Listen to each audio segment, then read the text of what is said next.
Hi folks, Chris the Atheist here again. I want to talk to you today about science. I hear from a lot of Christians who want to argue with me about the origin of the universe, the existence of God, and other big esoteric things like that. And they stand in front of me with jazz hands and say, "Oh, I know the science behind this. You know, the Big Bang can't possibly be real." But basically everything that comes out of their mouth is crap and mashed potatoes because they haven't picked up one of these. Science book. Science. Now, necessarily, if you're going to talk about science, you need to know something about science. And I can't claim to know a whole lot about science. I've done a bit of reading. I've done a bit of really scary reading. And, I've done some simplistic reading. I even went to college and took a science class or two. So, I know a little bit about science, so I don't feel like I'm a complete idiot on the subject.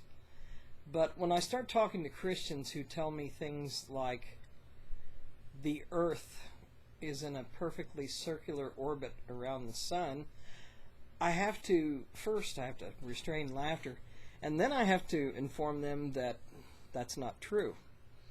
If you went to even the third grade, you know that the Earth's orbit and all the planets' orbits around the sun is elliptical.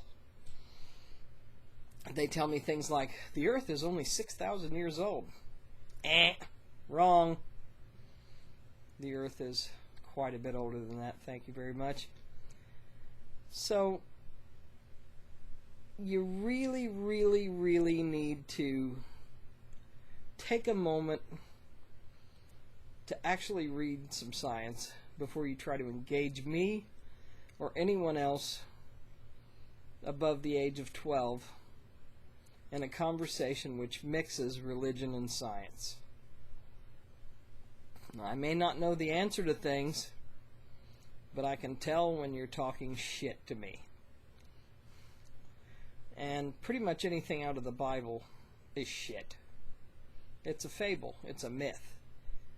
It's a 2,000-year-old book of stories written by people who'd never seen a mirror before. These people didn't have any idea of what chemistry was or physics. They didn't know anything about the planets. They didn't know anything about anything. And if you throw biblical quotations at me, I'm going to dismiss them summarily because of that. If you want to talk about science, you're going to have to talk about science in the realm of science, because Christianity is not in there. It's just not. There's nothing in the Bible, there's nothing in the Quran or the Bible that's going to convince me that you know anything about science. Because if you did know something about science, even a little bit about science, guess what? You wouldn't believe in God. Because it only took a little bit of science for me to not believe in Him anymore. God is a myth. He's not real. He's a crutch. And science, they're not going to sit there and debate you about the existence of God. When you say to me, "Okay, Mr. Science Guy," which nobody has ever said to me before, thankfully, but if you say to me, "Okay, prove there's no God," I can't do that, because I'm not in the business of proving things that aren't there. You can't prove something that isn't there. And besides, the burden of proof is on the idiot who's standing in front of me telling me that they're having communications with invisible people. So, the next time you have a brain stroke and you decide you want to talk about this, get a science book, open it up, look in it, and read what's in it. And then you and I will be able to talk about it. Until then, don't waste your time. See ya.